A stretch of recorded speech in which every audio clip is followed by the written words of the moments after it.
Good morning. जल्दी से class notes निकाल लें।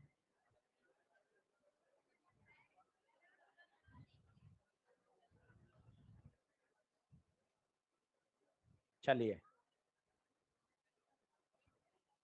आज हम पहले तो आधा घंटा इक्विलिब्रियम के क्वेश्चन करेंगे और उसके बाद आज एक नया फोर्स शुरू करेंगे, स्प्रिंग फोर्स।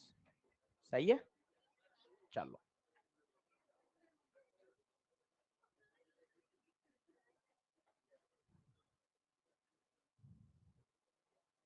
पढ़ाई शुरू करें। ईएलपी नंबर 9 निकाल लें।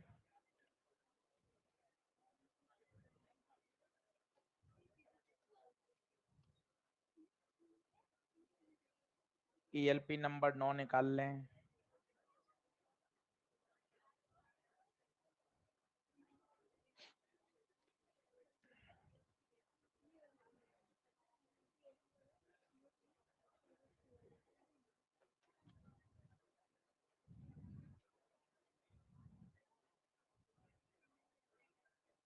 करें, क्वेश्चन करें।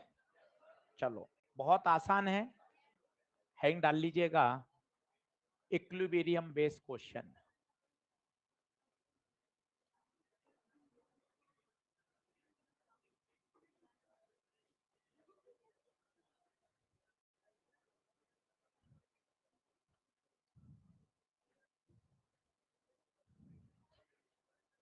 चलो, अब बिल्कुल बातचीत बंद कर लो।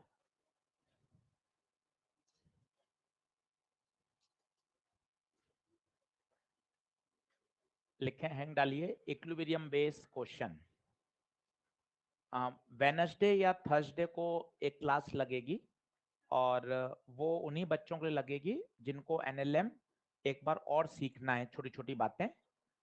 सभी बच्चों को आने की आवश्यकता नहीं है। जिनको क्लास सही लग रही है, ईएलपी के क्वेश्चन बन रहे हैं, वो तो अपने घर बैठ के पढ़ें। केवल उन्हीं बच्चों के लिए लगाई गई है जो पहली बार कोचिंग कर रहे हैं, अभी 11वीं 12वीं उन्होंने घर पे पढ़ी थी, थोड़ा सा फिजिक्स को लेके डर है, उनके लिए लगा रहे हैं। ऐसी क्लासें साल भर लगती रहेंगी ताकि हम लोगों का सब्जेक्ट भी और बेहतर हो सके। ठीक है, तो समय कल बता दूंगा कब आना है, उसमें क्या होगा वो भी बता दूंगा। केवल और केवल टेंशन, एमजी और नॉर्मल, इनके क्वेश्चन सिखाए जाएंगे ईएलपी के। उनकी कैलकुलेशन करना, टेंशन कैसे लगता है, नॉर्मल, एमजी, वही बातें जो हमने बोली हैं, पर थोड़ा सा और एकदम एक एक बच्चों को समझाते हुए। ठीक है, तो किनको आना है? जो थोड़ा सब्जेक्ट से भी डरते हैं, जिनको थोड़ा भी डर लगता है। शाम का समय रहेगा, 1.5 से 2 घंटे का रहेगा। नोमान सर पढ़ाएंगे, बहुत छोटी छोटी बातें उनको मैंने बता दिया है कि क्या क्या बातें बतानी है। ईएलपी के क्वेश्चंस कराएंगे और छोटी छोटी बातों को वापस समझाएंगे, फिर से वही चीजें, ताकि हमारा धीरे धीरे चैप्टर को लेके डर हटे। ये एक ऑप्शनल क्लास है, सभी को आना कोई जरूरी नहीं है। जिनको क्वेश्चन से अभी डर लग रहा है वो उनको आना है। क्लियर है बात?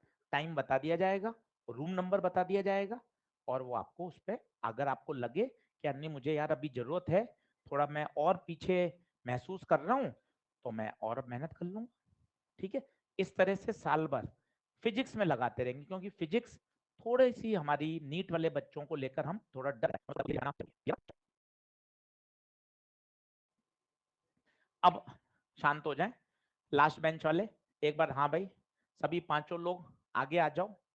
वहां पढ़ लोगे? पक्की बात है, मोबाइल तो नहीं देखेगा? पक्की बात? ठीक है, चल। हैंग लिखिए, इक्विलिब्रियम। अब इक्विलिब्रियम शब्द आते ही सीधा एक ही बात आनी चाहिए, रेस्ट, मतलब net force zero. Net force zero, rest होना जरूरी नहीं है, नेट फोर्स जीरो। तो इक्विलिब्रियम शब्द आते ही एफ नेट जीरो। मान लो बहुत सारे फोर्स लग रहे हों, तो F1 plus F2 plus F3, इन सब का ये सम नहीं है, वेक्टर सम है। प्लीज ध्यान देना, वेक्टर सम। केवल जोड़ बोल दोगे तो गलत हो जाएगा। कैसी जोड़? वेक्टर जोड़। वेक्टर जोड़ का मतलब होता है रिजल्टेंट। एफ नेट कितना होना चाहिए? जीरो। बोलो क्लियर है? चलो अब 2-3 प्रश्न मैं आपको करके दिखाता हूँ, आपको ही करने, बस मुझे उसमें कुछ बढ़िया बढ़िया बातें सिखानी है। जैसे आओ क्वेश्चन नंबर 13, एक दो मैं आपको करके दिखा रहा हूं ताकि आज आप घर पे ELP नंबर 9 को टारगेट बनाएं और बनेंगे क्वेश्चन धीरे धीरे। डायग्राम आप बना लीजिए। एक बॉल है जिसको रस्सी की सहायता से ऐसे लटकाया गया है, दीवार से नॉर्मल मिल रहा है और उसका वेट नीचे है।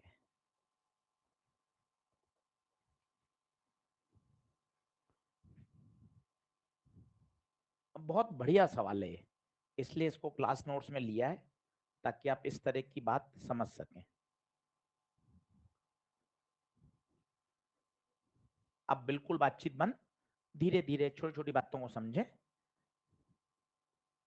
अब ये तो डायग्राम देख के भी फील आ रहा है कि सर ये बॉल कैसे भागेगी। बॉल को आपने धागे से बांध रखा है। अब कौन कौन से फोर्सेस को सोचना सीखें। रस्सी है तो रस्सी में टेंशन, दीवार से संपर्क में है, दीवार देखो क्या दे रही है, नॉर्मल, और नीचे कौन है, mg। क्या सारे बल समझ पा रहे हैं? अगर साइड में दीवार नहीं होती तो नॉर्मल नहीं आता। एक बॉल है बहुत बड़ी और उसको ऐसे धागे से बांध के लटकाया हुआ है, तो बॉल यहाँ टच कर रही है, टच कर रही है मतलब दीवार इसको क्या दे रही है, नॉर्मल। पक्की बात है क्या? अब पहला बताइए क्या होगा, स्टेप सुनना, यही छांटना है ऑप्शन में। क्या n plus T plus W zero या n plus T plus W zero, कौन सा सही? ये गलत है।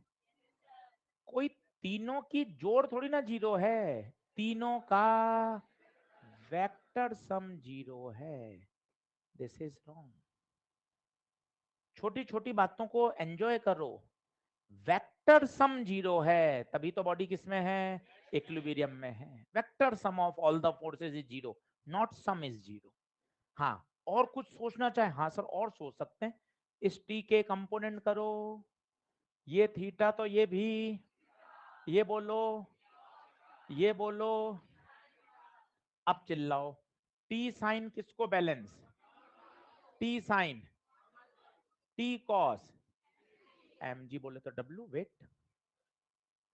एक बार स्क्वायर करके ऐड करो, एक बार स्क्वायर करके ऐड करो। ऐसा करने से क्या होता है, थीटा गायब हो जाता है। तो ये तरीका आपको साल भर सीखना है। कभी थीटा गायब करना हो तो स्क्वायरिंग एंड एडिंग, बोलो T square sine square theta, T square cos square theta, N square plus W square, T square sine square theta plus cos square theta, N square plus W square. तो T square बराबर N square plus W square, तो T आएगा under root of N square plus W. देखते चलो।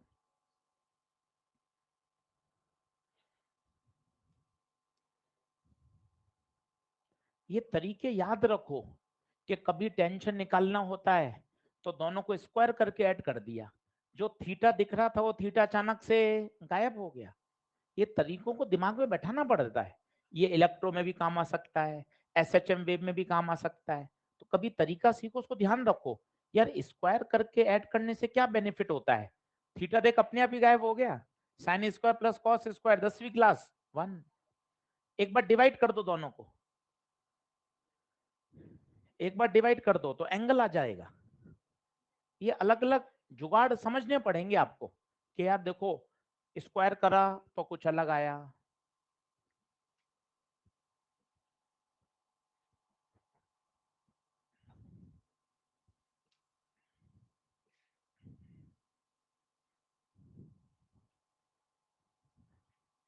Divide कर दो, T से T, sign बटा कॉस 10 बराबर एन बाय डब्ल्यू, तो एन बराबर डब्ल्यू टेन थीटा।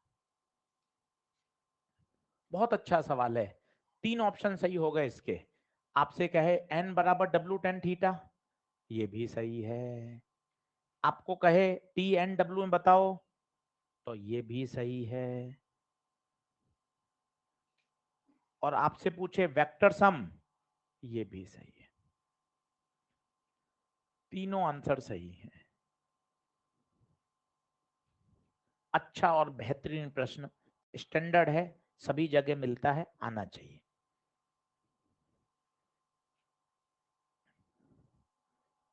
बोलिए, क्लियर है? बढ़े आगे, अगला देखें,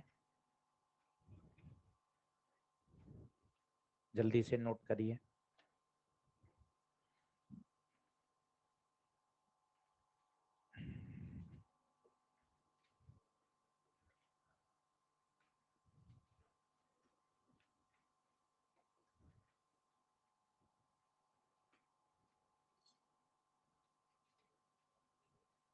डायग्राम बना लीजिए।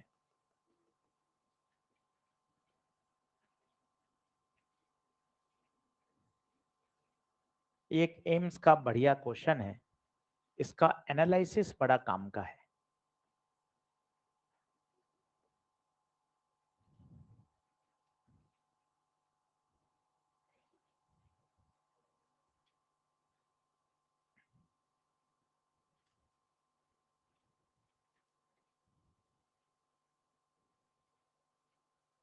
बोलो, चलो सभी लोग बोर्ड पे ध्यान दो, आराम से समझो, धीरे धीरे, पेन पेंसिल छोड़ दो, थोड़ा थॉट डेवलप करो, क्योंकि देखो रटने का है ही नहीं। एनएलएम अगर आप लिखने बैठोगे 15 मिनट में सारी बातें आ सकती हैं। बातें ही कितनी है, एक तो 3 फोर्स हैं, एमजी पढ़ लिया, नॉर्मल पढ़ लिया, टेंशन अभी वो ही पढ़ रहे हैं। एक वेइंग मशीन का नोट आएगा, वेइंग मशीन रीडिंग मतलब नॉर्मल। एक स्प्रिंग बैलेंस का नोट आएगा, हुक पे लगने वाला, टेंशन। इसके अलावा कॉन्सेप्ट है कहां, पन्ने पलट लो, सवाल ही सवाल भरे पड़े हैं। इसलिए तो एनएलएम में क्वेश्चंस की प्रैक्टिस बहुत ज्यादा जरूरी है। अगर मैग्नेट आएगा तो मैग्नेटिक इफेक्ट में तो 50 फॉर्मूले भी आएंगे भाई, इलेक्ट्रो में 40 फॉर्मूले आएंगे, यहाँ फॉर्मूले है ही नहीं, एक ही तो है, एफ नेट बराबर। और अगर बॉडी रेस्ट में है तो ऊपर नीचे आगे पीछे दाएं बाएं फोर्स बैलेंस। इसके अलावा कुछ हेल ही कहाँ रहे हैं। अब आप मुझे बताओ देखते ही, ये ब्लॉक 2 धागे से बांधा हुआ है, क्या कमेंट करोगे, चलेगा या रुका रहेगा? कहाँ जाएगा? ऊपर धागे बंधे हुए हैं दीवार से, छत से, ये कहीं ऊपर नीचे नहीं होगा। बोलो इसमें हाँ है। अब फोर्सेस बनाने की इच्छा रखो, सर देखो ये धागा T1, सर ये धागा T2, सर नीचे, बोल हाँ है। तो खुद पता चल रहा है T2 टेढ़ा मेढ़ा है, कंपोनेंट कहाँ कहाँ होंगे बता, ऊपर T2 का थीटा से चिपका हुआ, T2 कॉस, इधर वाला T2 साइन, T1 के बता, थीटा से चिपका हुआ T1 कॉस, इधर वाला T1 साइन। चिल्लाओ, क्या ये और ये बराबर होंगे? क्यों?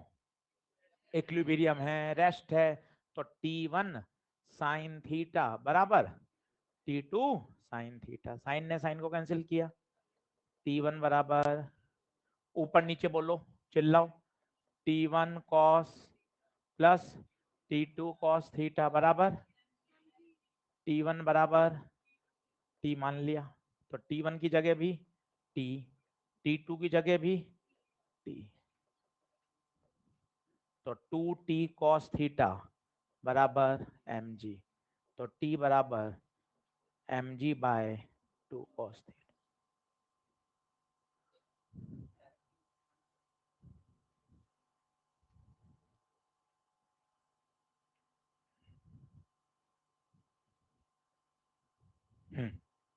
बोलो,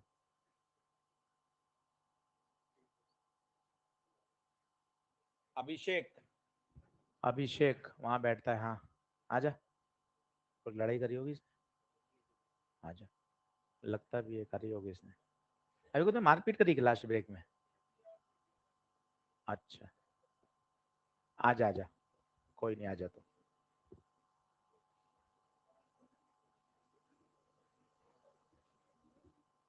मिल गया। चलो, तो टी बराबर क्या आ गया, mg अपॉन 2 cos थीटा। चलिए देखिए, अपन सब पढ़ने के लिए आए हैं, अभी आपस में कमेंट बाजी करना, अभी बाहर हमने देखा 2-3 बच्चों का कुछ झगड़ा हो रहा था, इन सब में देखिए कुछ भी नहीं रखा है, दिमाग हमें शांत रखना है। अभी हमें दूसरी एक्टिविटी से बच के रहना है अगले 1 साल तक। आप इस बात को समझो गंभीरता से। हमने बहुत चीजें देखी हैं, जरा सी बस ईगो में, सेल्फ रेस्पेक्ट तो भी है ही नहीं। सेल्फ रेस्पेक्ट तो कब आएगी, जब थोड़े बड़े हो जाएंगे और कहीं थोड़ा सा किसी अच्छी पोजीशन में पहुंच जाएंगे तो सेल्फ रेस्पेक्ट। अभी क्या, केवल ईगो, वो ईगो में इतनी लड़ाई हो जाती है, बहुत ज्यादा केस बढ़ जाता है। आप समझो कैरियर आगे पूरा हमारे दांव पे लगता है, इसलिए अभी थोड़ा दिमाग को शांत रखें, पढ़ाई पे फोकस करें, किसी भी एक्टिविटी के चक्कर में अभी ना पड़े। समझाना चाहते हैं आप समझिए, बेहतर हम सभी के लिए बढ़िया है। तो टी बताइए कितना आ गया, mg अपॉन 2 cos थीटा। अब यहां से बढ़िया प्रश्न बनता है, वो ध्यान से सुनना, मैं 2-3 डायग्राम बना रहा हूं, पहले आप बराबर आइए जल्दी से। आ गए क्या, टी बराबर कितना आंसर है बताइए, mg by 2 cos, mg by 2 cos। अब 3-4 आप भी फोटो बना लीजिए एक बार।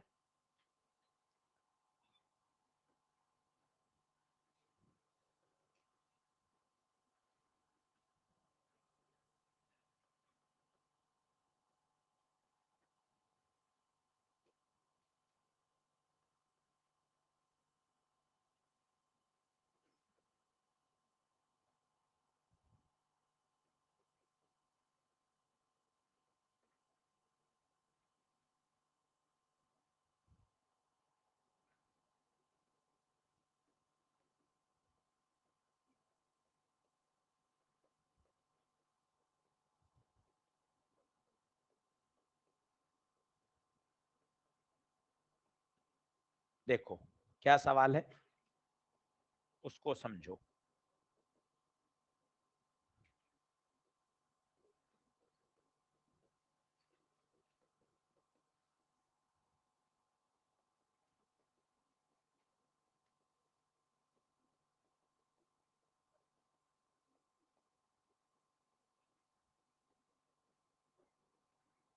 चलो सभी लोग पेन पेंसिल छोड़ो, एक बार बोर्ड पे देखो।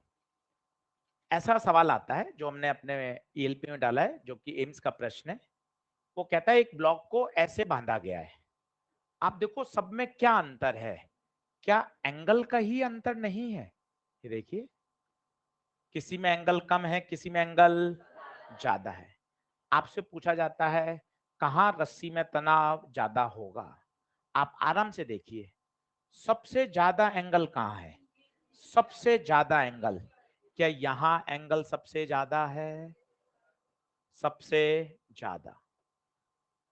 तसल्ली से देखिएगा, एंगल ज्यादा, एंगल ज्यादा, कॉस थीटा में थीटा के ज्यादा होने पर कॉस की वैल्यू कम होती है। देखिए 10वीं कक्षा की वैल्यू लिखी है, कॉस 0,1, थीटा बढ़ा पर वैल्यू कम हो गई, थीटा बढ़ा वैल्यू कम हो गई, थीटा बढ़ा वैल्यू कम हो गई, मतलब एंगल बढ़ेगा, एंगल बढ़ेगा पर कॉस थीटा घटेगा। और सोच कॉस थीटा घटेगा तो टेंशन बढ़ेगा, हाँ या ना।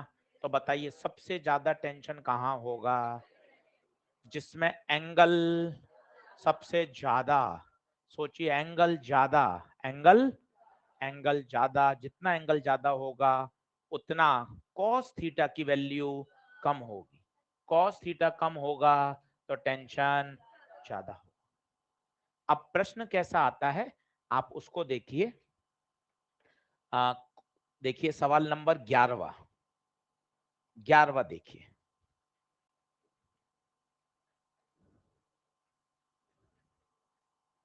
ये एम्स का प्रश्न है और फिर यहीं से एक प्रश्न और बनता है, वो भी मैं आपको सिखाऊंगा।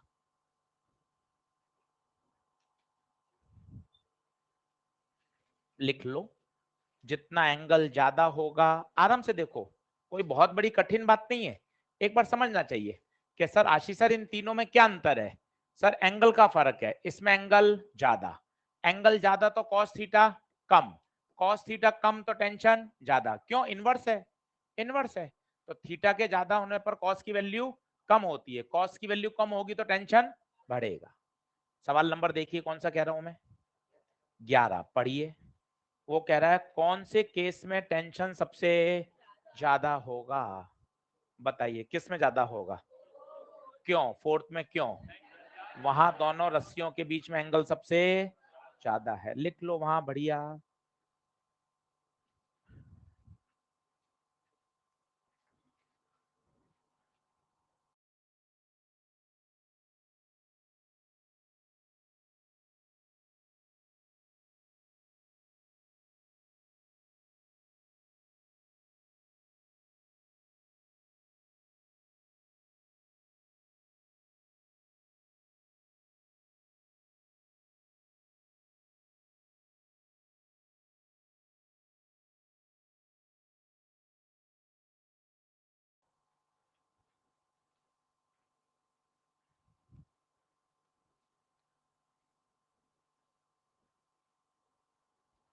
बात सही है क्या? तो बताइए सबसे ज्यादा टेंशन किस में है? बीच वाले में। क्या बात ओके है क्या?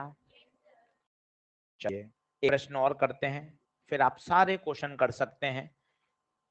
होमवर्क लिख लें। इक्विलिब्रियम चालू होता है सवाल नंबर से 9 से लेकर 19 तक।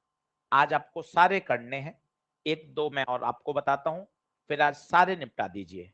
9 से शुरू करिए और कहां तक? 19 तक। क्लियर है बात?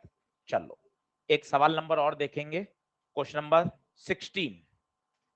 16 का डायग्राम बना लें जल्दी से। Question number 16, question number 16। फिर नया स्प्रिंग फोर्स शुरू करेंगे, बढ़िया इंटरेस्टिंग है स्प्रिंग फोर्स, दमदार। क्वेश्चन नंबर 16, कुछ भी नहीं करना, एक भी नई बात नहीं है, बस आपको सही फोर्स बनाने आने चाहिए, सही कंपोनेंट करने आने चाहिए। अगर आपने ईमानदारी से फोर्स बना के कंपोनेंट कर लिए तो काम हो जाएगा। फोर्स बनाइए और उसके कंपोनेंट करिए।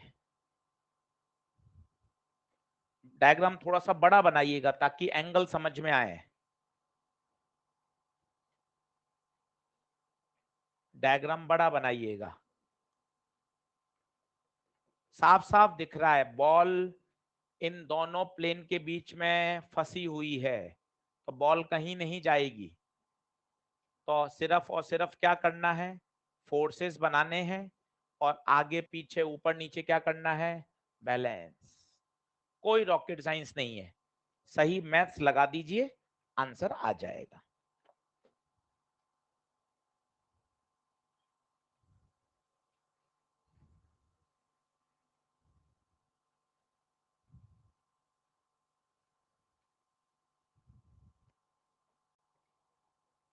अब बताओ क्या गलती होती है? पहला, बच्चे नॉर्मल नहीं लगा पाते, गलतियां बता रहा हूं। यहां कांटेक्ट है, ये नॉर्मल, ये गलत है, गलत। कई ऐसे लगा रहे हैं, पता नहीं यहां कौन सा नॉर्मल लगता है, ये भी गलत है। भाइयों क्या कर रहे हो? नॉर्मल हमेशा सरफेस के परपेंडिकुलर लगता है, इनको रोको। ये क्या है? नॉर्मल कैसे? नॉर्मल हमेशा कांटेक्ट सरफेस। सर हम तो आज तक ऐसे बनाते हैं। भाई उसमें ऐसा इसलिए बनाते थे क्योंकि कांटेक्ट सरफेस ये थी, तो इसके परपेंडिकुलर ये होता था। कल को कांटेक्ट सरफेस ऐसी होगी तो इसके परपेंडिकुलर ऐसे होगा। अगर कांटेक्ट सरफेस ऐसी होगी तो इसके परपेंडिकुलर ऐसे होगा। क्या बातें समझ में आ रही हैं? तो ये छोटी छोटी बात रखो, ये गलत है, ये क्यों लगा रहे हो? कांटेक्ट सरफेस ऐसी थोड़ी ना है, ये अलोंग क्यों लगा रहे हो? ये सब गलत है। गलत बातों को लिखकर समझ के हटा दीजिए कि हाँ यार ये लगना गलत है। सीधा अच्छा सेंटेंस बोलिए ना। नॉर्मल नाम से ही स्पष्ट है, हमेशा कांटेक्ट सरफेस के परपेंडिकुलर। अब बताइए क्या होगा? अब बताइए क्या होगा? अब स्फीयर का जो नॉर्मल होता है वो हमेशा कहां से पास होता है? सेंटर से। स्फीयर के कहां से पास होता है? सेंटर से। अब देखना अच्छे से, देखना बढ़िया। सर यहां नॉर्मल लगेगा, बिल्कुल। कहां लगा? टेढ़ा मेढ़ा नहीं। सर्कुलर ऑब्जेक्ट्स का नॉर्मल हमेशा सेंटर से पास होता है, एन ए। यहां पर एन बी। खत्म। नीचे M G.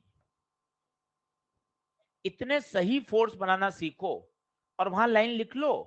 For circular objects normal always passes through its center. For circular objects, normal always passes through its center.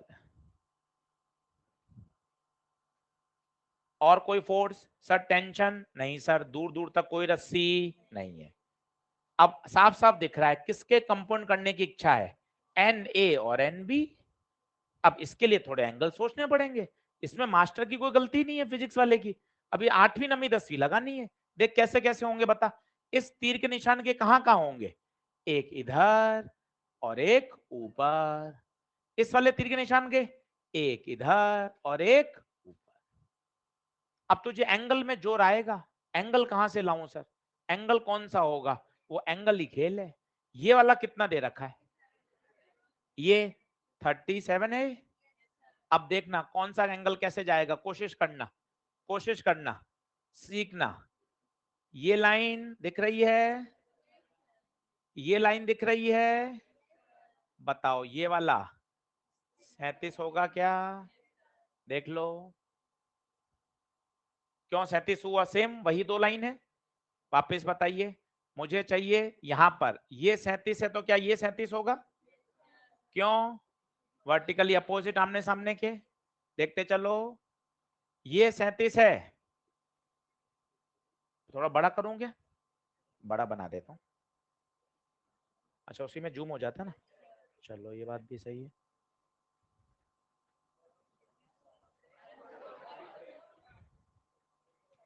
चलो ठीक है। अब सुन ले। अब एंगल देख लो भाई अच्छे से। ये 37 तो ये भी 37। क्यों? ये लाइन वही है, ये हॉरिजॉन्टल लाइन भी वही है। इस 37 से 37 क्लियर है क्या? अब बताना। ये 37 तो ये भी 37। ये देख ये लाइन वही, ये लाइन वही। इन दो के बीच में 37, इन दो के बीच में भी 37। अब ध्यान से देखना, ध्यान से देखना। ये कौन था? नॉर्मल। नॉर्मल का मतलब सरफेस से परपेंडिकुलर। तो देख 37 53, टोटल 90 था। वापिस बताना ऑरेंज पेन से। ये चिल्ला, ये कौन? सरफेस। चिल्लाओ, ये कौन? ये चिल्लाओ, ये चिल्लाओ। बोले तो आपस में 90, 37 ये तो 53। सर एक बार और बताइए। फिजिक्स की गलती नहीं है ये, शुद्ध रूप से मैथ्स है। 4 बार प्रैक्टिस करने पर ही आएगा। परीक्षा में सीधा नहीं चमकेगा। आप सोचो मैं सीधा ही चमक जाएगा, मोबाइल देखता रहूं चमक जाएगा, नहीं आएगा। बोर्ड पे ध्यान दो। वापस फिर से मौका दे रहा हूं, इस तरफ देखना। ये बोलो 53। देख ये लाइन दिख रही है, ये लाइन दिख रही है। बताओ सेम दो हरी हरी हरी लाइन, कितना? 53। ये 53 तो ये 53। ये चिल्लाओ नॉर्मल, ये चिल्लाओ सरफेस। टोटल 90, 53 खर्च 37। हाँ ना? हो गया खत्म। अब बताइए क्या बचा? एन ए का 53 से चुपका हुआ, एन ए कॉस 53। ये वाला एन ए साइन 53। ये बोलो एन बी का 37 से चुपका हुआ, एन बी कॉस 37। ये वाला एन बी साइन 37। ऊपर ऊपर नीचे नीचे बैलेंस होंगे। ऊपर कौन है बताओ? N B sine 37, N A sine 53। और नीचे क्या लग रहा था? नीचे एम जी। ये बैलेंस होंगे, आगे पीछे बैलेंस होंगे। ये अंदर की तरफ Na cos 53, ये Nb cos 37, इनको भी बैलेंस होना पड़ेगा, कारण इक्विलिब्रियम, ऊपर नीचे आगे पीछे। फिजिक्स केवल था बल लगाना, बाकी एंगल निकालकर ऊपर नीचे आगे पीछे लिखना गणित है, वो प्रैक्टिस से आएगी। देख लीजिए, डायग्राम बना लीजिए, घर जाके ये चित्र फिर से बनाइएगा, तभी एंगल समझ में आएंगे।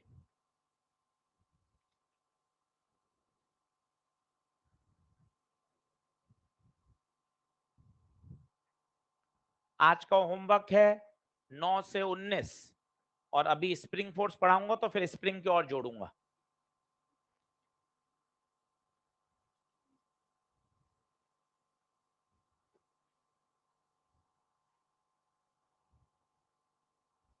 पढ़ूं क्या आगे?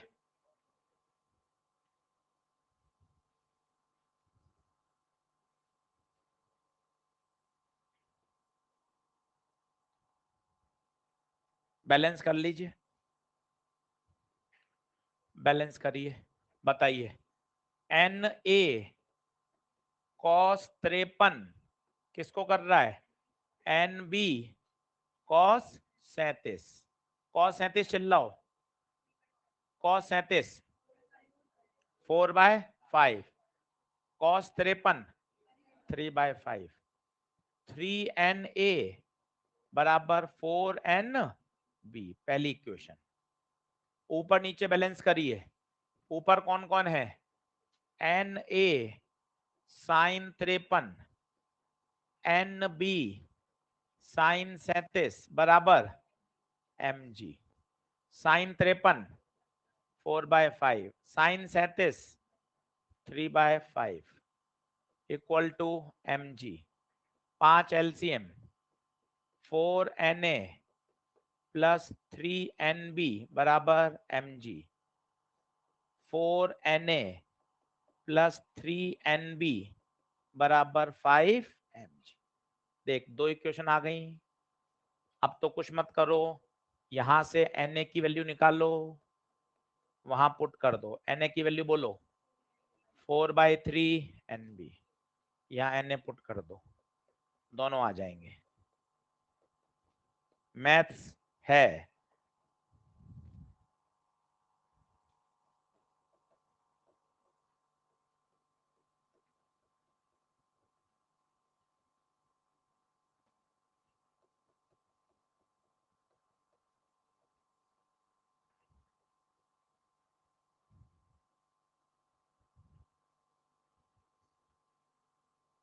क्लियर है क्या?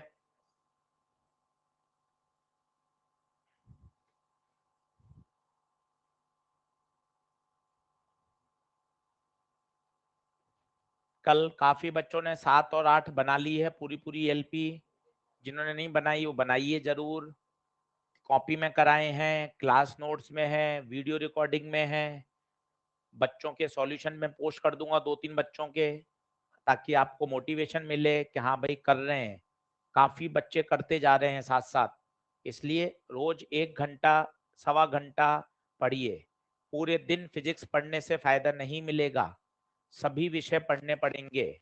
स्पीड धीरे धीरे इंप्रूव होगी, एक साथ नहीं होती, इसलिए कंपेयर करके परेशान मत होइए, अपनी पूरी क्षमता से पढ़िए, बस कंपैरिजन मत करिए, अपनी खुद को इंप्रूवमेंट धीरे धीरे करते जाइए। आप पास वाले से कंपेयर कर रहे हो, उसने तो 9वीं 10वीं 11वीं वाली पढ़ाई करी थी खूब। आप आंख बंद के इमेजिन करो आपने कितने मजे किए थे, आपने उस समय मजे के फायदे उठाए, फिर अभी आप क्यों कंपेयर कर रहे हो? यार उसके 5 साल लास्ट और आपके 5 साल पूरे कंपेयर करो फिर। नहीं सर वो नहीं, वो तो अपन मजे में अपन आगे जीत रहे थे। ऐसे नहीं, अभी एकदम से ऐसे कंपैरिजन नहीं होता, पूरा फंडामेंटल कंपैरिजन किया जाता है फिर। इसलिए अपन तो अपनी पढ़ाई पर फोकस करो, रोज रोज प्रश्न बनाओ बस। चले आगे बढ़े, होमवर्क लिख लो 9 से 19, यहीं लिख लो ताकि कॉपी पढ़ो सीधा दिखे, मुझे आज होमवर्क 9 से 19 करना है। क्लियर है क्या? उत्तर आया किसी का? एनबी कितना? एनबी पक्का?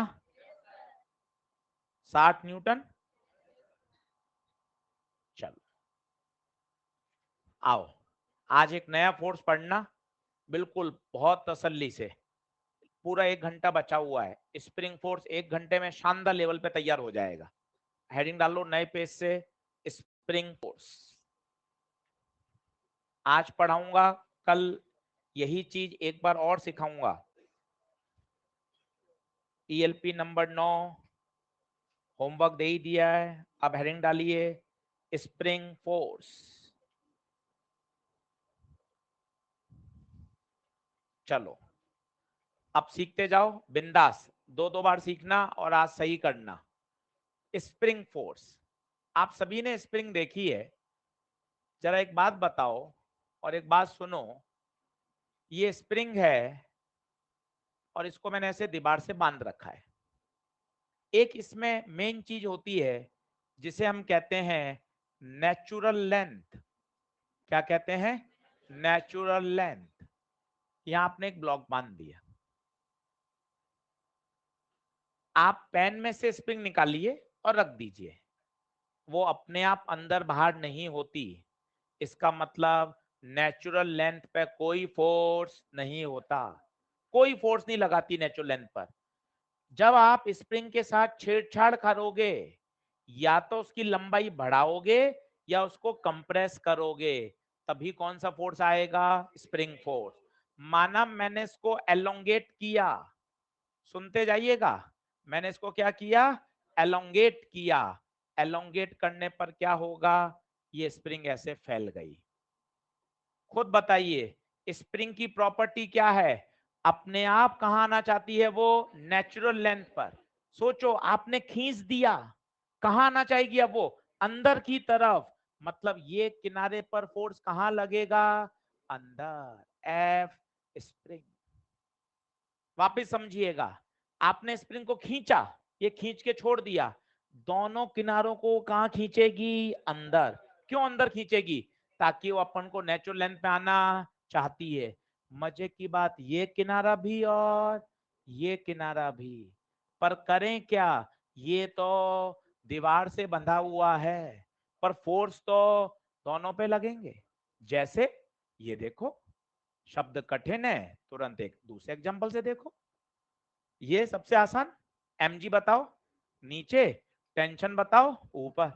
छत पे बताओ तो, छत पे धागा, टेंशन नीचे। देखो आप, अवे फ्रॉम छत, ब्लॉक के लिए अवे फ्रॉम ब्लॉक, धागा छत को नीचे ही खींच रहा है। मैंने आपको पहले दिन बताया था, टेंशन का एक ही काम है, पुलिंग। पुलिंग, देखो आप, छत को पुल कर रहा है, ब्लॉक को भी पुल कर रहा है। अगर छत कमजोर हो, इमेजिन करो सर, नहीं ऐसा फील नहीं आ रहा सर, नीचे लगता है, छत कमजोर है और आपने वजन ज्यादा लटका दिया, छत नीचे गिरने का कारण ही क्या है? वो टेंशन। देखो आप, क्या बात समझ में आ रही है? तो उसी तरह स्प्रिंग अपने दोनों किनारों पर इक्वल एंड अपोजिट फोर्स लगाती है। इक्वल एंड, देखो यहां का फोर्स कहां है? अंदर, तो यहां का फोर्स कहां है? बाहर। दोनों एंड पर एक साथ लगाएगी। अगर आपने दबा दिया, सोचो मैंने दबा दिया, खुद इमेजिन करो, ये दबा दिया, पहले मुझे बताओ कहां जाना पसंद करेगी? आपने दबा दिया, अब ये बाहर धकेलेगी। कौन से किनारे को? दोनों किनारे को। दोनों किनारे को, इस किनारे पे भी बाहर, इस किनारे पे भी बाहर। और फील करो, ये आगे है तो ये इक्वल एंड, स्प्रिंग अपने दोनों किनारों पर इक्वल एंड अपोजिट। ये कौन सा स्टेट है बताओ? कंप्रेस। ये कौन सा है? एलोंगेट। इमेजिन करके देख लो, डायग्राम रटोगे तो बेकार है, इमेजिन करके देखो, स्प्रिंग दबी हुई है, अब बताओ क्या करेगी? बाहर धकेलेगी, और खींची हुई है अंदर, अंदर लेकर आएगी दोनों एंड को, ताकि कहां आना पसंद करेगी? Natural length. देख लो, ये देखो, ये खींची हुई है, ये खींची हुई है, दोनों किनारों को कहां खींचेगी? अंदर। और दबी हुई है, दबी हुई है, दोनों को कहां धकेलेगी? बाहर। देख लो, क्या बात क्लियर है? और ये जो फोर्स है वो पाया गया x के प्रोपोर्शनल। x है आपने कितना एलोंगेशन किया या कितना कंप्रेशन किया, प्रोपोर्शनल हटाते हैं तो क्या आता है, कांस्टेंट के। लिखना शुरू करिए, डायग्राम बनाइए। इतनी सी थ्योरी है। अब 1 घंटा चलेंगे इसके न्यूमेरिकल और धीरे धीरे आपके कॉन्सेप्ट को सही करते जाएंगे। दोनों किनारों पर फोर्स कैसा है बताइए, इक्वल एंड अपोजिट।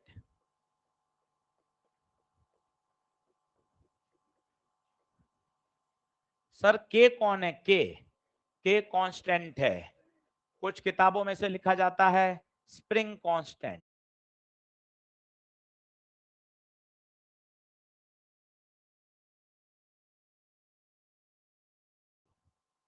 क्या बात क्लियर है? और ये जो फोर्स है वो पाया गया x के प्रोपोर्शनल। x है आपने कितना एलोंगेशन किया या कितना कंप्रेशन किया, प्रोपोर्शनल हटाते हैं तो क्या आता है, कांस्टेंट के। लिखना शुरू करिए, डायग्राम बनाइए। इतनी सी थ्योरी है। अब 1 घंटा चलेंगे इसके न्यूमेरिकल और धीरे धीरे आपके कॉन्सेप्ट को सही करते जाएंगे। दोनों किनारों पर फोर्स कैसा है बताइए, इक्वल एंड अपोजिट।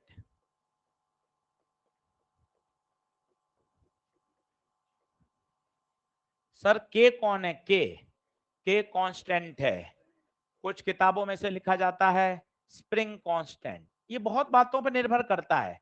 स्प्रिंग किसकी बनी हुई है, पतला तार है या मोटा तार है, स्प्रिंग क्या मटेरियल की है, लोहे की है या स्टील की है, उसकी लंबाई कितनी है, कम लंबी है ज्यादा लंबी है, उसका यंग मॉडुलस क्या है, बहुत सारी बातों पर निर्भर करता है। पर हमें के की वैल्यू प्रश्न में गिवन होती है। के का नाम क्या है, स्प्रिंग कांस्टेंट। दूसरा नाम फोर्स कांस्टेंट। तीसरा नाम स्टिफनेस कांस्टेंट। किसी भी नाम से आप बोल सकते हो। यूनिट सोच के बताना के की क्या होगी, के की यूनिट सोचना, F बराबर के एक्स, फोर्स की न्यूटन, एक्स की मीटर, तो के की यूनिट न्यूटन पर मीटर।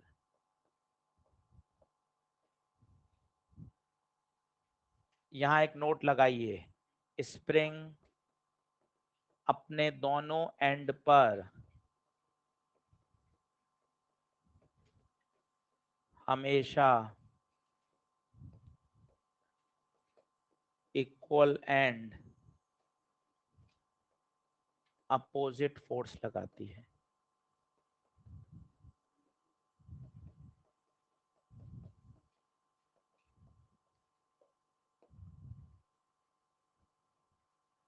इस बात को समझिएगा, नहीं तो आगे परेशानी होगी। इमेजिनेशन करो, स्प्रिंग दबी हुई है, खुद सोचो, स्प्रिंग दबी हुई है, दोनों किनारों को बाहर धकेलेगी in order to gain natural length.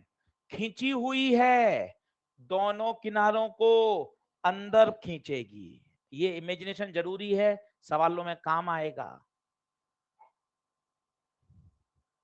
एक बार जो मैं थॉट प्रोसेस दे रहा हूं वो सोच लो, कोई जल्दी भगा नहीं रहे हैं, आराम से सोचो। सोचो स्प्रिंग खींची हुई है, खींची हुई है, तो बताइए वापस अंदर आना चाहेगी, दोनों किनारों को अंदर खींचेगी। दबी हुई है, बाहर धकेलेगी, बाहर धकेलेगी।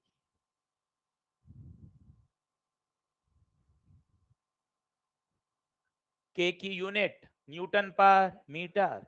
एक्स क्या है, एक्स वहां लिखो, एक्स आइदर एलोंगेशन और कंप्रेशन। डायग्राम में मेंशन करो, ये लाइन गहरी करो, ये तो थी नेचुरल लेंथ, इससे कितना खींचा या इससे कितना दबाया, ये एक्स है। एकदम डायग्राम में क्लियर मेंशन। ये मोटी लाइन चलेगी, नेचुरल लेंथ। आशीष सर नेचुरल लेंथ क्या होती है, नेचुरल लेंथ एक ऐसी लंबाई होती है जहां पे कोई फोर्स नहीं लगता, एक्स 0 है। उस रेफरेंस लाइन को मोटा कर दो, जो भी एलोंगेशन या कंप्रेशन होगा बेटे वो हमेशा नेचुरल लेंथ से नापा जाएगा। इस स्लाइड को अच्छे से दिमाग में बैठाओ ताकि मेरे अगले 10 सवाल बढ़िया निकलें आज के और कल के। स्प्रिंग का फॉर्मूला बोलो, एफ स्प्रिंग बराबर के एक्स, एफ स्प्रिंग बराबर के एक्स। के कौन है? Spring constant, force constant, stiffness constant. के बहुत बातों पर डिपेंड करता है। स्प्रिंग किस मटेरियल का बना हुआ है, कौन सा तार है, पतला तार है, मोटा तार है, उसकी लंबाई क्या है, उसका यंग मॉडुलस क्या है, हमें के की वैल्यू क्वेश्चन में गिवन होती है। बोलो, बन रही है बात? ये वाली इमेजिनेशन जरूर करो। वापस, स्प्रिंग खींची हुई है, खींची हुई है। एक खींची हुई स्प्रिंग एक धागे की तरह काम कर रही है। देखिए क्या करेगा, दोनों किनारों को अंदर, ये देखिए दबी हुई है, कहां? बाहर। क्लियर है? एक छोटे छोटे सवाल से शुरू करते हैं ताकि आपको चीजें समझ में आए। पहला सवाल लिखिए, इस स्लाइड को अच्छे से दिमाग में बैठा लो। एफ स्प्रिंग का फॉर्मूला बोल लो, एफ स्प्रिंग बराबर के एक्स। लिखो पहला question, in the given situation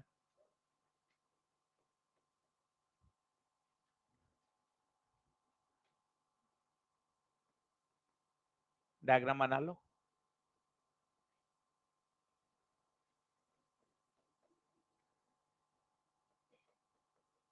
in the given situation,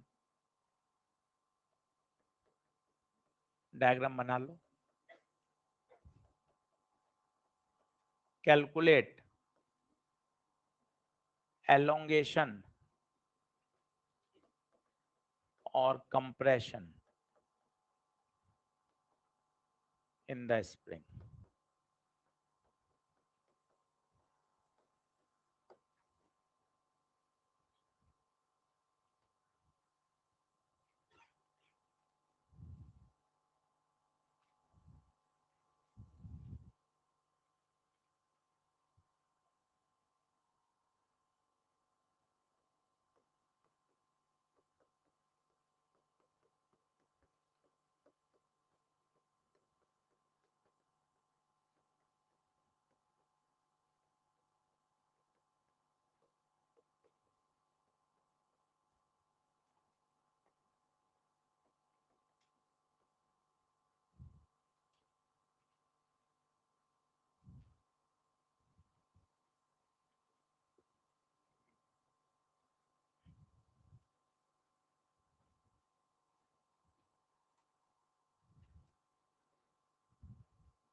बोलो, जल्दी आओ।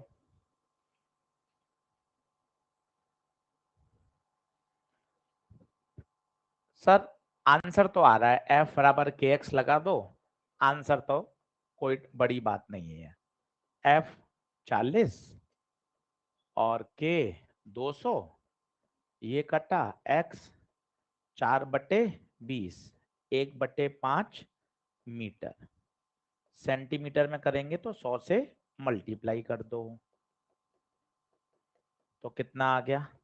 20 सेंटीमीटर। इसमें तो कोई बड़ी बात नहीं है, पर ये कैसे पता करें कि एलोंगेटेड है या कंप्रेस? ये बार बार अटकोगे, इसलिए आपको घर जाके ये फोटो दिमाग में बैठाना पड़ेगा और ये इमेजिनेशन करनी पड़ेगी। स्प्रिंग दबी हुई है तो क्या करेगी? बाहर लगाएगी फोर्स, देखो ऐसे। खींची हुई है अंदर, आप रटोगे ऐसे, खींची हुई है तो बाहर लगाती है, नहीं नहीं अंदर लगाती है, नहीं नहीं बाहर लगाती है, तो गड़बड़ है। आपको इमेजिनेशन में जाना चाहिए, तब होगा, नहीं तो आप फंस जाओगे अगले 6 सवाल में। 5 मिनट खर्च कर लो ना। स्प्रिंग खींची हुई है तो क्या करेगी? अंदर अंदर खींचेगी। और अगर दबी हुई है बाहर, ये देखो क्या कर रही है, ब्लॉक को बाहर धकेल रही है। स्प्रिंग मतलब कंप्रेस है, देखो आप, ब्लॉक को बाहर धकेल रही है, चाहती है कि अपनी नेचुरल लेंथ पे आ जाए। कैसी है? कंप्रेस। तो लिखिए, in given diagram spring is compress. दिमाग लगाएंगे तभी होगा, और खुद सोचना पड़ेगा। इमेजिनेशन हम बता सकते हैं, सोचो एक बार डायग्राम की इमेजिनेशन करो, दबी हुई है, खुद सोचो दबी हुई है, कहां जाना चाहती है, बाहर, ऐसे बल लगाएगी, ऐसे बाहर धकेलेगी, देखो बाहर धकेल रही है। यस और नो? पक्की बात है? चलो आगे बढ़ते हैं, छोटे छोटे क्वेश्चन करते चलो, मजा आता जाएगा आपको क्वेश्चंस में। अगला लिखाऊं? चलो, अब अगला क्वेश्चन करने से पहले एक कॉन्सेप्ट सीखना, तब अगले सवालों में मजे आएंगे। सभी लोग बोर्ड पे देखना, सुनना, अच्छा कॉन्सेप्ट है। मैं कह रहा हूं भाई, एक 5 kg का ब्लॉक है और ये 4 मीटर पर सेकंड स्क्वायर से चल रहा है, यहां 10 न्यूटन है, एक फोर्स और है, वो गायब है, वो सोचना है। अब आज ये काम आएगा एकदम फुल, इसको आज खोलकर उपयोग में लेना है। सबसे पहले बताओ एफ नेट कितना? एफ नेट एम ए होता है, एफ नेट एम ए, कई चिल्ला रहे हैं 10 नहीं, F net M A, M 5, A 4, 20 होना चाहिए था, पर है कितना? मतलब एक फोर्स 10 और है, दूसरे पेन से बना रहा हूं।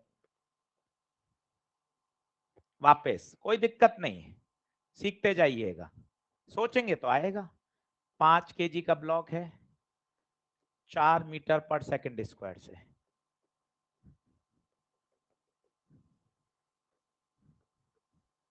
अगले सवाल दमदार हैं, यहां से जो बात समझ में आएगी वो आपको आगे ले जाएगी।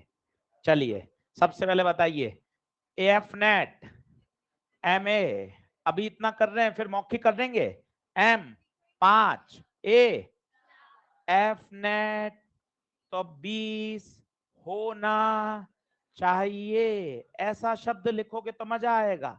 एफ नेट 20 होना चाहिए, पर है कितना? इसका मतलब 20 करना है, 20 करना है, 50, ये दूसरे पेन से लगा रहा हूं। अब बता, 70 माइनस 50, 20, 20 हो गया, 20 हो गया। एक बार और करिए, फिर अगले में मौखिक करने लग जाना।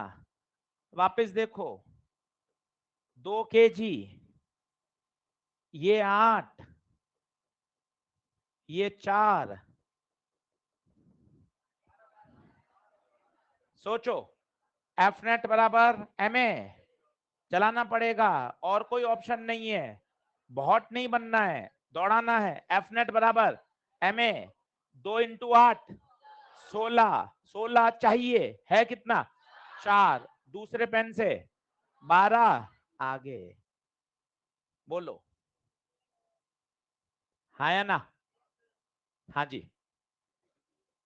फोर्स नहीं है, एंगल पे कैसे लगेगा? नेट फोर्स की बात हो रही है ना, नेट फोर्स इधर अलोंग एक्स एक्सिस ही बात हो रही है, नेट फोर्स अलोंग एक्स है, नेट एक्सलेशन इधर है, केवल अलोंग एक्स ही है, जो फोर्स गायब है वो सिर्फ और सिर्फ कहां लगाना है? अलोंग एक्स, ये कंडीशन है, ठीक है? बिल्कुल बिल्कुल बिल्कुल।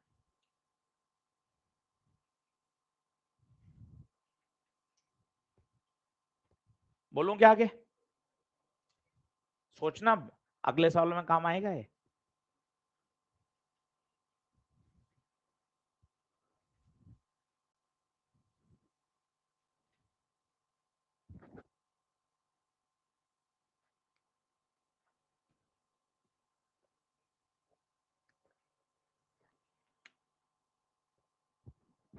हाँ,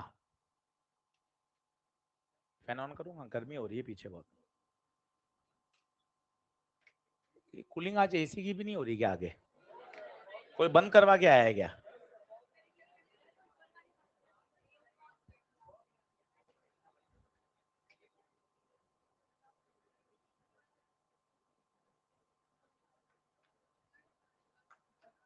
दोनों एसी की कूलिंग चालू कर दो, बढ़ा दो थोड़ी।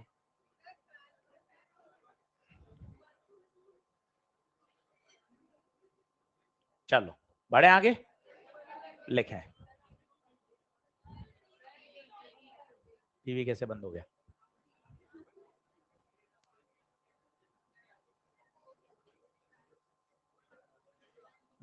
चलो शुरू करें। चलो अब कुछ बढ़िया सवाल है। एक सवाल मैं कराऊंगा पूरे ध्यान से, फिर एक आपको करना है। ईएलपी में 2 और है वैसे। लिखें पहला, at a given instant,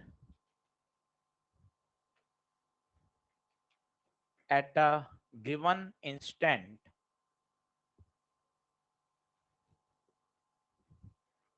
diagram बनाइएगा। सवाल अच्छे हैं, सोचने वाले हैं।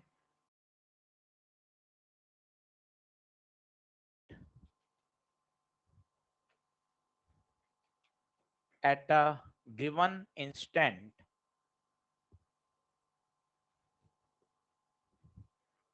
डायग्राम बनाइएगा। सवाल अच्छे हैं, सोचने वाले हैं, क्यों का जवाब भी देना पड़ेगा, तभी बात बनेगी।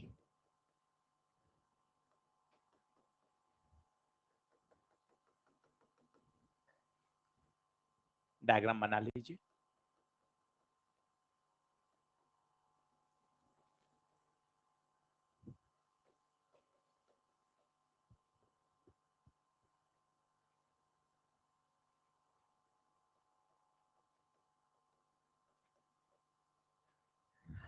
क्वेश्चन डायग्राम बना लीजिए, फिर क्वेश्चन लिखाऊंगा।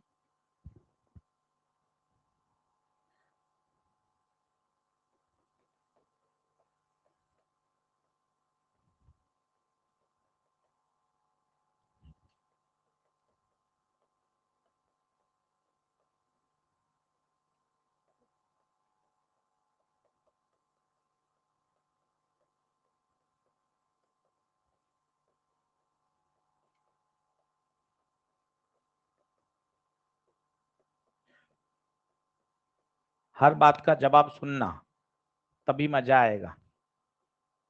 एक पूरा सवाल मेरे से समझना, और फिर सेम इसी तरह का एक क्वेश्चन आप करना।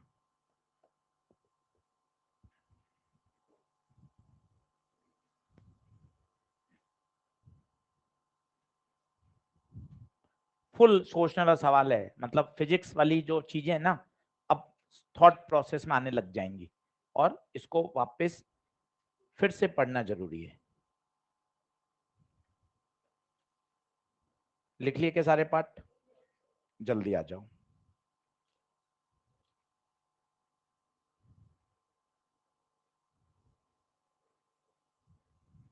चल, अब एक बार पेन पेंसिल छोड़ो, और पहले मैं समझाता हूँ, फिर आपके मन में कोई प्रश्न आ रहा हो वो मुझसे पूछना।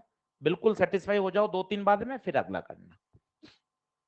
किसी मोमेंट पर, किसी मोमेंट पर ये ऐसी सिचुएशन दे रखी है, ऊपर लिखा हुआ है at a given instant.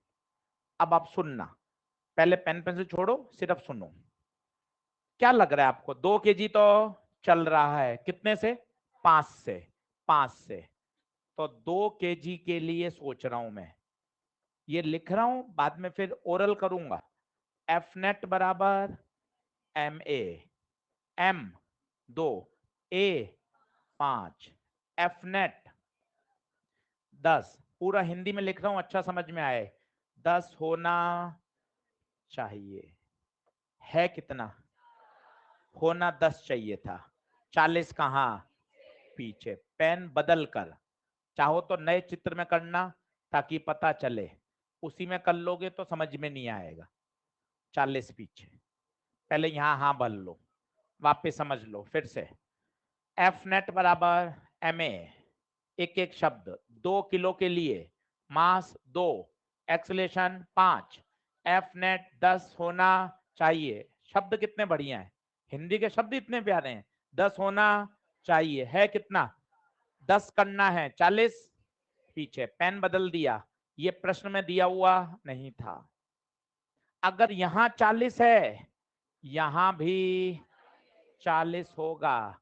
Spring अपने दोनों किनारों पर बराबर फोर्स लगाती है, बराबर। यहां 40, यहां भी 40। तीसरी बात, स्प्रिंग कंप्रेस है या एलोंगेट है? कैसे पता चला? इसकी डायरेक्शन देखो, दोनों चित्र सोचो, खींची हुई है, खींची हुई है तो यहां अंदर खींचेगी, अंदर। देख हरे पेन को, देख कहां खींच रही है, अंदर। ठप्पा लग गया, स्प्रिंग कैसी है? एलोंगेट। सोचना पड़ेगा, घर जाके तसल्ली से फिर सुनना पड़ेगा। ऐसे नहीं है कि एक बार में हाँ हाँ मिला रहे हो, नहीं। स्प्रिंग खींची हुई है, स्टेप नंबर 1, ठीक है। अब बता, इसको नेचुरल पे आना है, क्या होगा? दोनों किनारे अंदर, दोनों किनारे अंदर। देख दोनों किनारे अंदर, स्प्रिंग कैसी है? एलोंगेट। ठप्पर लगते जा रहे हैं छोटे छोटे पर, स्प्रिंग एलोंगेट। फिर स्प्रिंग फोर्स कितना आ गया, सोच के बता। हरे पेन वाला स्प्रिंग फोर्स 40, एफ स्प्रिंग 40। इसकी इक्वेशन बोलो, एनएलएम थोड़ी ना खत्म हो जाएगा, स्प्रिंग बोलो। इसको चलाने वाला 40, बोलो आगे की तरफ 40 माइनस बराबर एम ए 40/5, 8। 5 kg का एक्सलेशन 8। मजे की बात है, दोनों का एक्सलेशन अलग अलग है। अभी तो फिर भी अलग अलग दिख रहा है, एक दिशा में जा रहा है। अगले सवाल में देखना, एक इधर जाएगा और एक इधर। धागा होता तो कॉमन एक्सलेशन होता है, क्योंकि धागा खींच नहीं सकता। ये स्प्रिंग है, ये स्प्रिंग है। क्या बात समझ में आ रही है? कई सोच रहे हैं यार एक्सलेशन अलग अलग कैसे यार? बिल्कुल अलग है, दोनों पे नेट फोर्स अलग अलग है। अभी तो दोनों आगे जा रहे हैं, सिचुएशन ऐसी भी आ सकती है, एक आगे जाएगा और एक। अगले प्रश्न देख लेना, जो फिजिक्स कहेगी वो होगा। क्या क्या ठप्पर लग गए? स्प्रिंग कंप्रेस या elongate? Elongate answer. Acceleration of 5 kg block 8 answer. Spring में एक्स, एफ बराबर के एक्स। एफ बोल, एफ स्प्रिंग 40, के बोल 20, एक्स 2 मीटर। शानदार प्रश्न।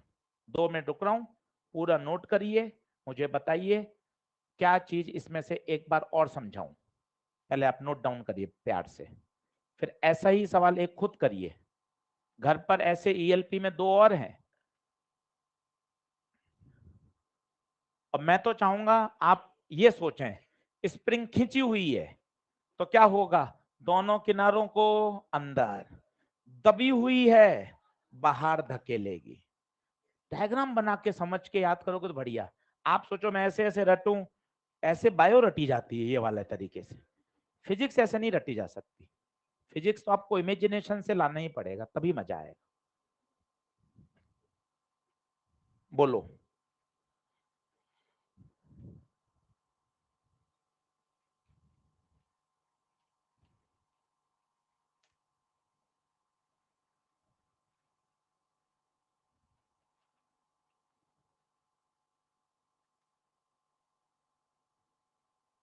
आया क्या? एक और कर लें, चलो।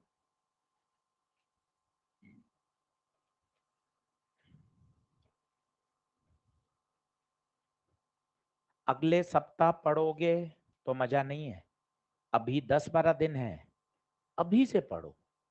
थोड़ा थोड़ा समय बढ़ा दो ताकि हम टेस्ट तक अच्छा पहुंच पाए।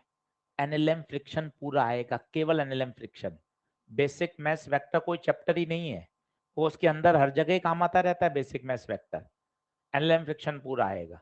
लास्ट वीक में एक साथ रिवाइज नहीं होगा, अभी थोड़ा थोड़ा रिवीजन करते चलो। हाँ यार 5-7 सवाल कर लिए, इसके 5-7 सवाल कर लिए तो काम होता जाएगा। अगले सप्ताह के पहले ही पूरा हो जाएगा।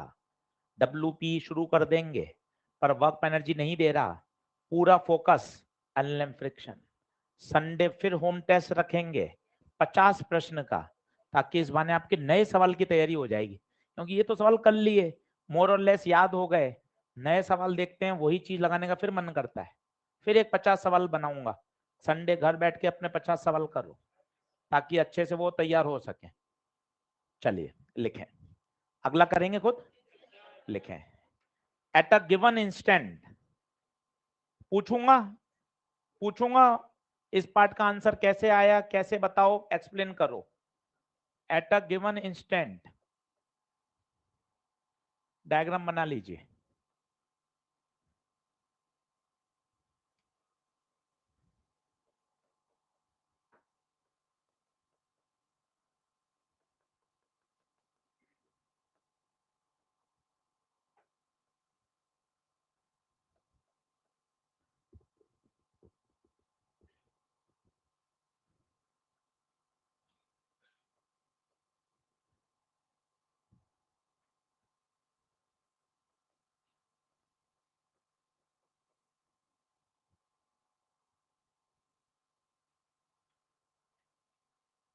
आज वाली बात एक बार जरूरत पड़े तो वीडियो वाला ये पोर्शन फिर सुनना, क्योंकि स्प्रिंग के सवाल सामान्य बच्चे भागते हैं, आपने दमदार तरीके से कर लिए तो मजा आ जाएगा।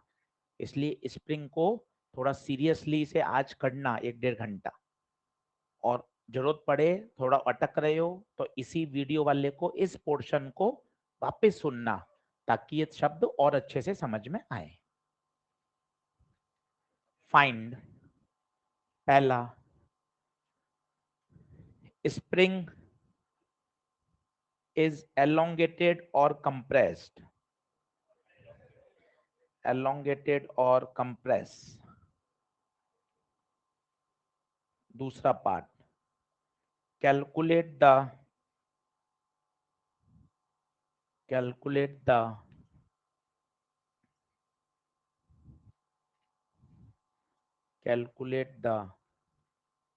acceleration of 5 kg block at the given instant।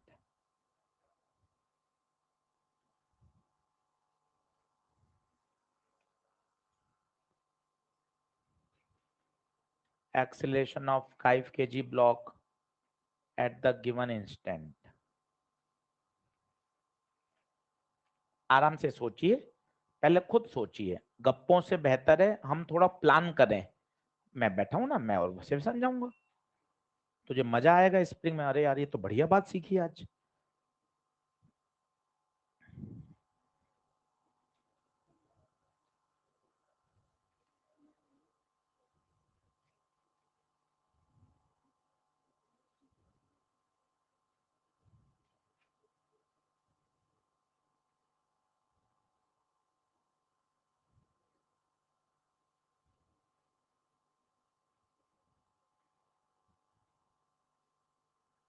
बोलूं? चल, कोई सबसे मौका, last bench, pure last bench, सिर्फ कौन बताना चाहेगा? चल भाई, कोने वाले भैया, हाँ बता, बिंदास। बिल्कुल, पहले 10 केजी के लिए ये शब्द लिख लो, ताकि बाद में कभी भी पढ़ें तो समझ में आए। एफ नेट बराबर एम ए, सोचो 10 इंटू 3, तो लिखो शब्दों में एफ नेट 30 न्यूटन होना चाहिए। ये इतने प्यारे हिंदी के शब्द हैं जो आपको सब बता देंगे। एफ नेट कितना होना चाहिए? बंद करने के तुझे?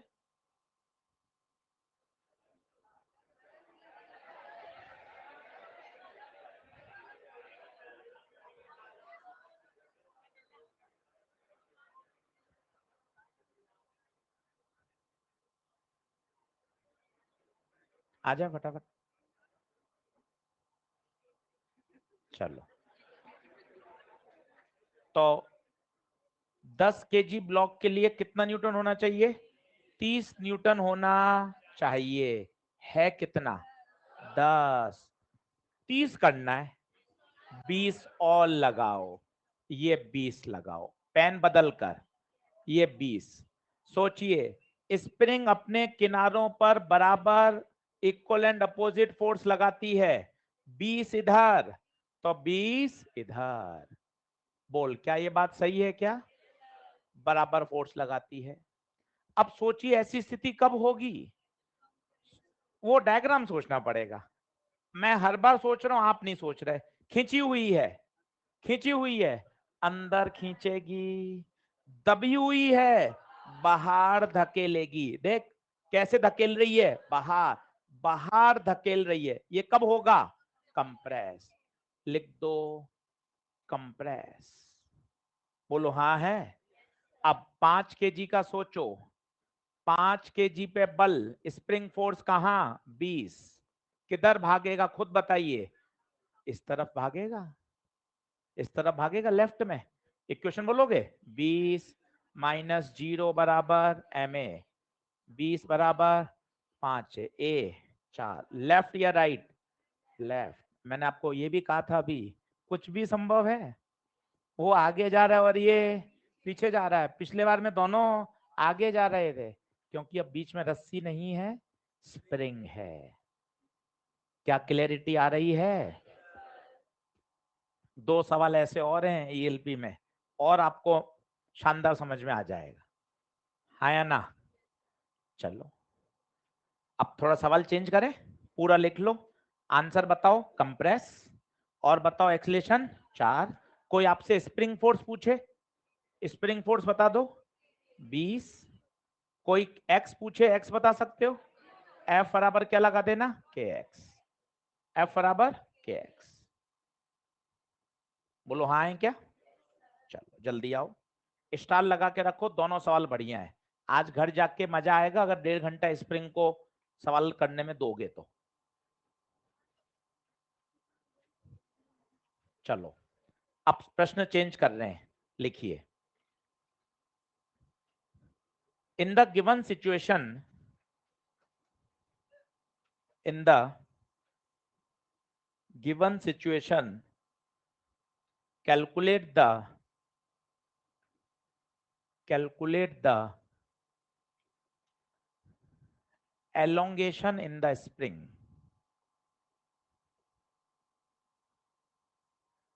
elongation in the spring।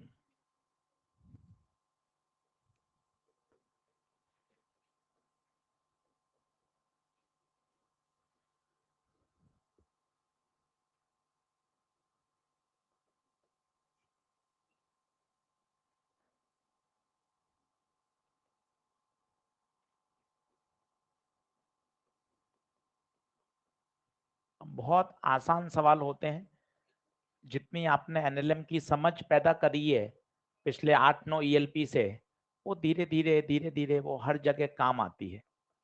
लगाते चलते हैं, चीजें आसान होती चलती हैं।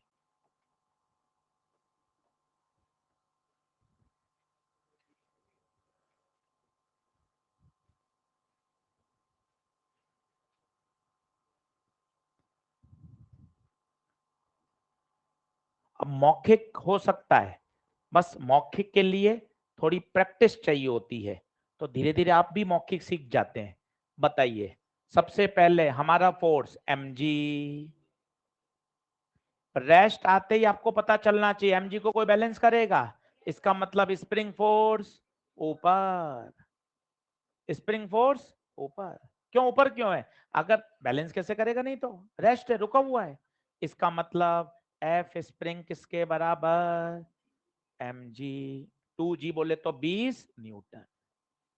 एफ स्प्रिंग आ गया, अब तो आप राजा हो। क्यों, एफ स्प्रिंग बराबर के एक्स, एफ स्प्रिंग बराबर के एक्स, एफ स्प्रिंग 20, के 20, एक्स की वैल्यू 1 मीटर।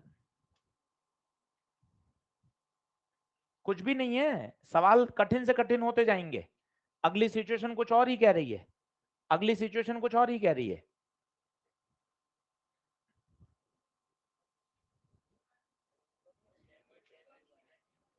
कितना, अब देख क्या हो रहा है, मजेदार सवाल है, इसमें पुराने कॉन्सेप्ट घुस गए। कैसे, ब्लॉक रेस्ट में, अब बता, नीचे mg, धागे में t, ये t पूरा यहां, चुपचाप ये रेस्ट में है तो t बराबर क्या चिल्ला दिया, 10g, tt 2t, तो स्प्रिंग के पास क्या पहुंचा, 2t, this work as a F spring, देखना स्प्रिंग को क्या मतलब है, स्प्रिंग के पास क्या पहुंचा 2t, खत्म। बताइए एफ स्प्रिंग 2t, टी कितना, टी कितना 10g, एफ स्प्रिंग कितना आया 200 न्यूटन आ रहा है क्या भाई, एफ स्प्रिंग 200। मुझे क्या पूछा है एक्स, अगर एक्स पूछा है तो मुझे तो एफ स्प्रिंग चाहिए, उसके बाद तो मैं एफ स्प्रिंग बराबर क्या लगा दूंगा के एक्स के 200 x 1।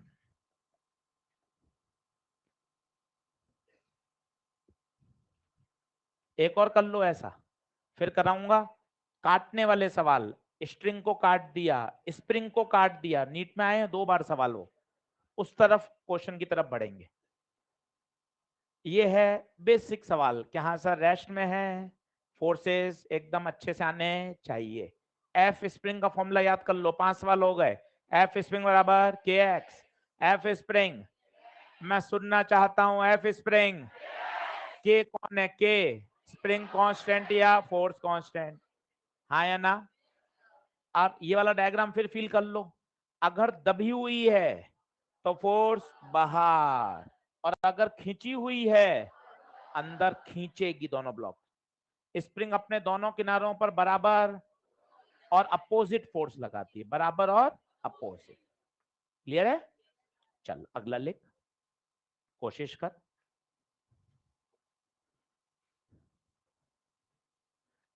If the block is at rest, खुद करेंगे। If the block is at rest then calculate the extension in the spring।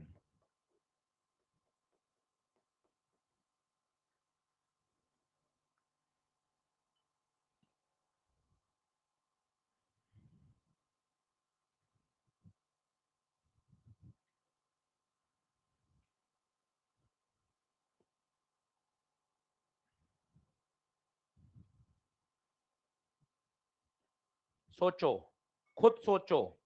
Sir देखो mg में सर मैं आपसे नहीं पूछूंगा, सही बात है। सर यहां धागा है टी आएगा, सर यहां स्प्रिंग है एफ स्प्रिंग आएगा। देख लो आप क्या करेंगे अब, टी के कंपोनेंट, ये 37 है, ये 37 होगा, टी का 37 से चिपका हुआ टी कॉस, खुद करो अब।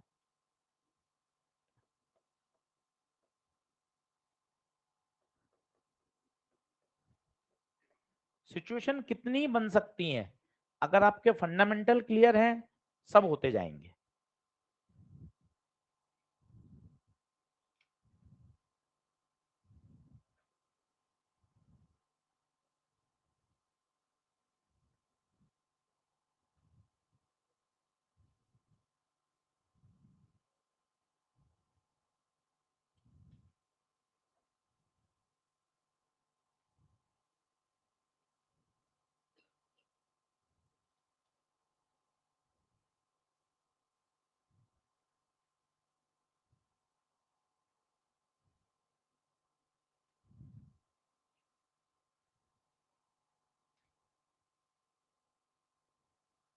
करो, इक्वेशन मैथ सॉल्व करनी पड़ेगी।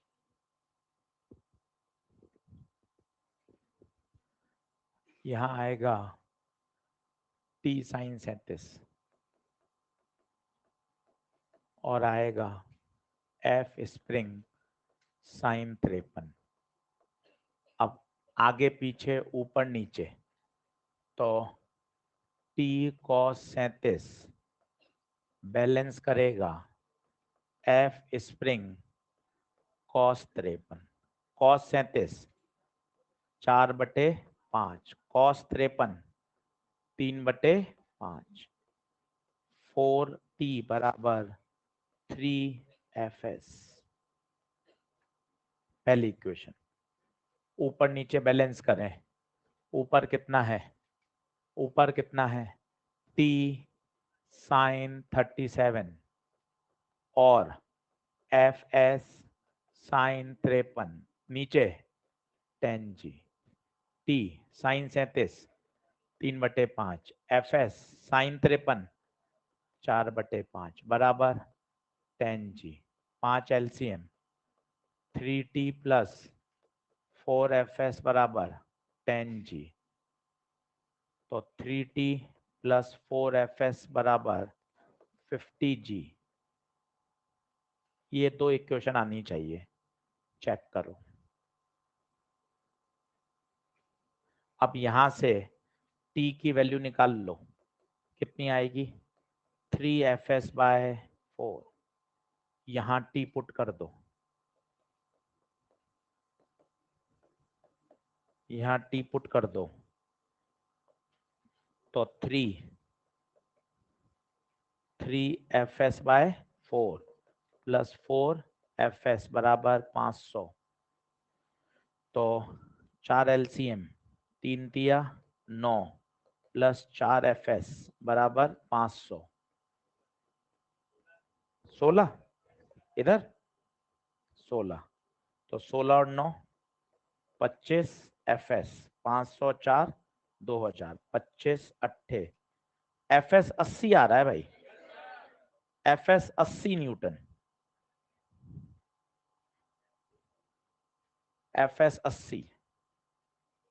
आप दिमाग में बैठा लो कि अगर अगर मुझे एलोंगेशन या कंप्रेशन चाहिए तो पहले मुझे एफएस निकालना पड़ेगा, एफएस निकालना पड़ेगा।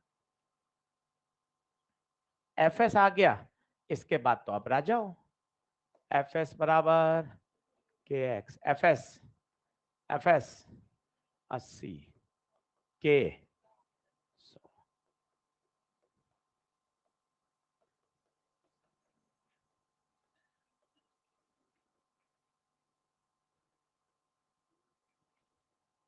बोलो आया क्या?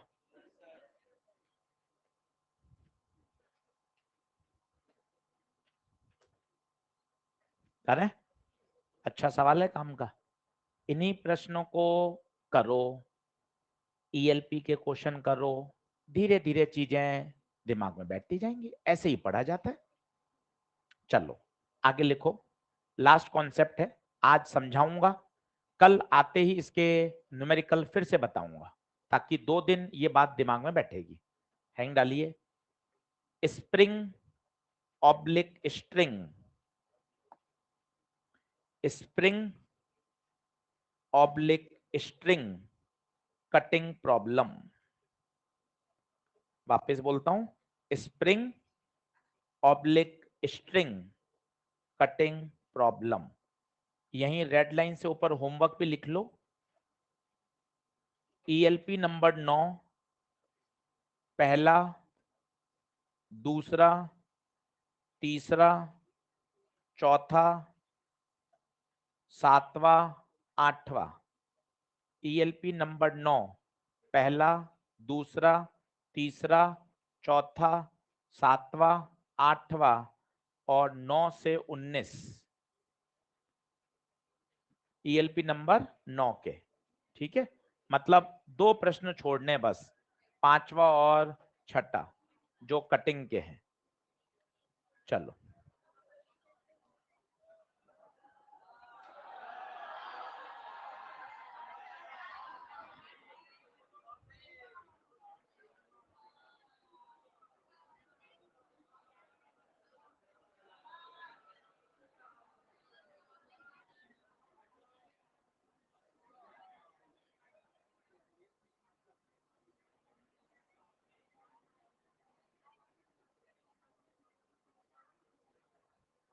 सुनो, हो गया? चलो डायग्राम देखो, एक रस्सी है और एक स्प्रिंग है। बड़े फेमस सवाल है, और समझ के अगर एक बार दिमाग में बैठ जाएंगे, आप कभी नहीं गलत करोगे। बोर्ड पे सुनो, कहना इंपॉर्टेंट सवाल है, उठ के बाहर चला गया। देखो ऐसे इतना तो बढ़िया दिमाग चलता है, हीरे हैं हम, हीरे अपने मम्मी पापा के एकदम। चलो, एक 3 और एक 5, सभी लोग बोर्ड पे देखें।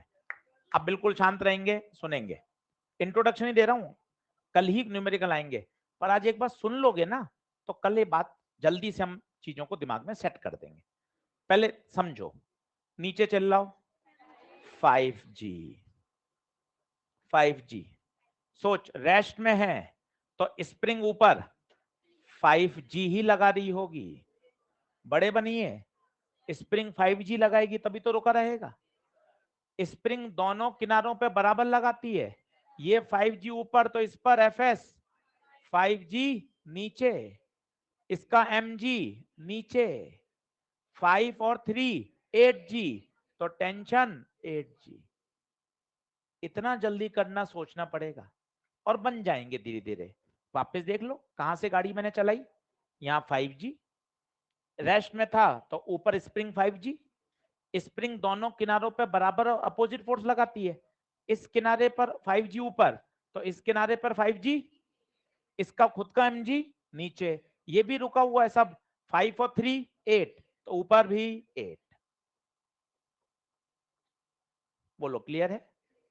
अब मैं क्या बोल रहा हूं वो सुनिए। अगर आपने काटा, कट किया, चाहे स्ट्रिंग काटो या स्प्रिंग काटो, जिसको कट करोगे उसका फोर्स तो 0 खत्म हो ही जाएगा। आप खुद सोचो ना, अगर मैं इस रस्सी को काट दूं, इस रस्सी को काट दूं तो इसमें जो तनाव है वो खत्म। स्प्रिंग को काट दूं, स्प्रिंग का फोर्स भी खत्म। काटने के बाद तो खुद का फोर्स तो खत्म, पर काटने के बाद जो स्ट्रिंग और स्प्रिंग रह जाएगी, स्ट्रिंग में तो टेंशन अचानक से चेंज हो जाता है, पर स्प्रिंग फोर्स अचानक से चेंज नहीं होता। क्यों नहीं होता, इस बात को आज सिर्फ सुन के जाइए ताकि ये दिमाग में बैठे, रटो मत। पहला पॉइंट तो समझो, पहला तो बहुत आसान है।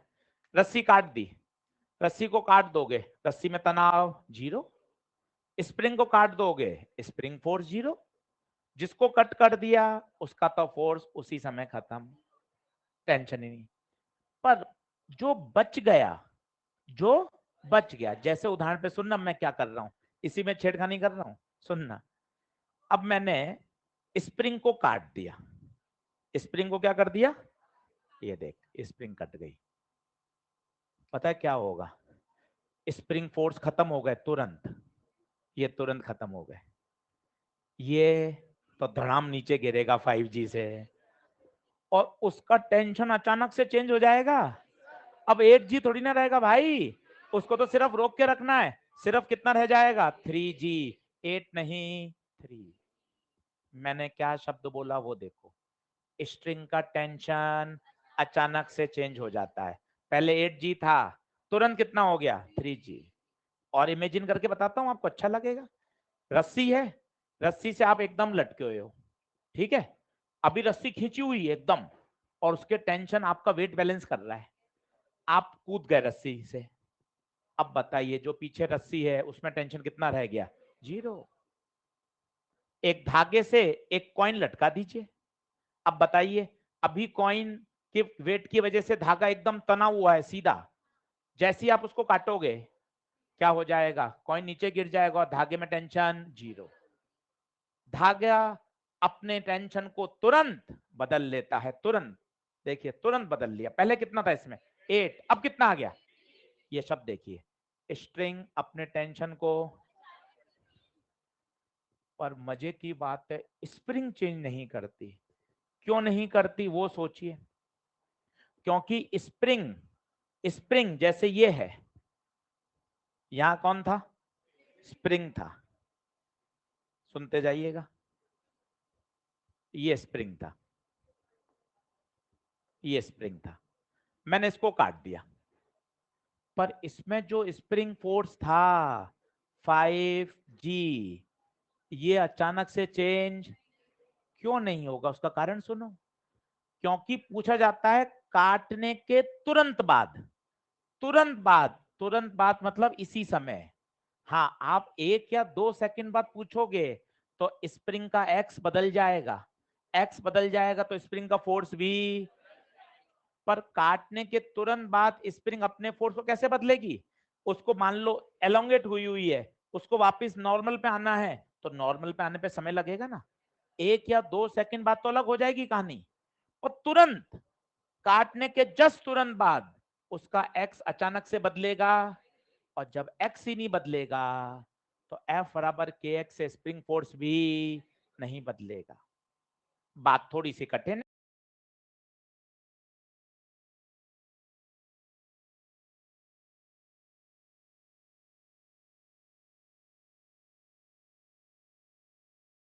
आना है तो नॉर्मल पे आने पे समय लगेगा ना, 1 या 2 सेकंड बाद तो अलग हो जाएगी कहानी। और तुरंत काटने के जस्ट तुरंत बाद उसका एक्स अचानक से बदलेगा, और जब एक्स ही नहीं बदलेगा तो एफ बराबर के एक्स से स्प्रिंग फोर्स भी नहीं बदलेगा। बात थोड़ी सी कठिन है, आप सुनिए, कल ही इसको न्यूमेरिकल में कराऊंगा। टेंशन तो अचानक से बदल जाता है, तो खुद देख ले, पहले कितना था 8G, अब कितना हो गया था 3G, अचानक से। कठिन लग रही है वो वाला बात, उतरते समय सोच के जाना, धागे से रस्सी से हम लटके हुए थे, तनाव था भी T बराबर mg, धागे आप कूद गए, तनाव एकदम 0, रस्सी में टेंशन अचानक से चेंज हो जाता है, पर स्प्रिंग अपने फोर्स को अचानक से चेंज क्यों नहीं करती? क्योंकि उसको अपना एक्स बदलने के लिए कुछ तो समय चाहिए, एक्स बदलेगा तभी तो स्प्रिंग फोर्स बदलेगा। आपसे पूछा जाता है काटने के जस्ट बाद, तो जो एफ स्प्रिंग था वो चेंज नहीं। क्लियर है क्या? कल अपन इसको पढ़ेंगे और इसके क्वेश्चन करेंगे। आज अपन को क्या करना है, 2 न्यूमेरिकल छोड़ने हैं ईएलपी नंबर 9 के, वो बेस है कटिंग पर, बाकी अपन सारे कर सकते हैं। क्लियर है क्या? चलिए, धन्यवाद।